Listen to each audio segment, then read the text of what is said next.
ഇന്നലെ അൺഎക്സ്പെക്റ്റഡ് ആയിട്ട് കിട്ടിയ കുറച്ച് ചെടികളാണ് ദേ കാണുന്നത്. ഇതിൽ ഒരെണ്ണം എൻ്റെ ഏറ്റവും ഫേവറേറ്റ് ആയിരുന്നു കേട്ടോ. ഞാൻ കുറച്ചധികം നാളായി വാങ്ങിക്കണം വാങ്ങിക്കണം എന്ന് ആഗ്രഹിച്ചിട്ടുള്ളൊരു ചെടിയായിരുന്നു.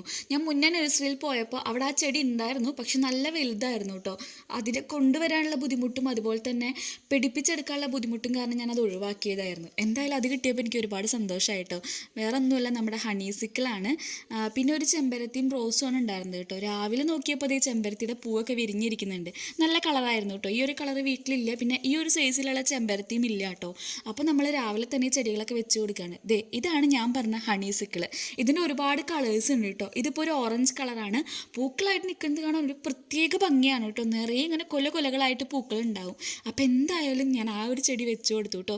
ചാണകപ്പൊടി മണ്ണൊക്കെ ചേർത്തിട്ടാണ് വെച്ച് കൊടുത്തത്. പിന്നെ ചെമ്പരത്തി നമുക്ക് ചട്ടിയിൽ വെക്കാൻ പറ്റില്ല, അതിന് നമ്മൾ മണ്ണിലാണ് കുഴിച്ചിടുന്നത്. അത് വേറൊരു വീഡിയോയിൽ കാണിക്കാം കേട്ടോ. അതിനെ നട്ടു കൊടുത്തിട്ടില്ല. പിന്നെ നമ്മൾ റോസും വെച്ച് കൊടുത്തു കേട്ടോ. റോസ് ഏത് കളറാണെന്ന് ആൾക്കറിയില്ല. അതിൻ്റെ മുട്ടാണെങ്കിൽ വിരിഞ്ഞിട്ടുമില്ല. പറഞ്ഞത് എന്താണെന്നറിയോ, ചുവപ്പും വെള്ളയും കൂടിയിട്ടുള്ള റോസുകൾ ഇരിക്കുന്നുണ്ടായിരുന്നു. അതിൻ്റെ ഇടയിൽ നിന്ന് ഒരു തൈ എടുത്തതാണ്.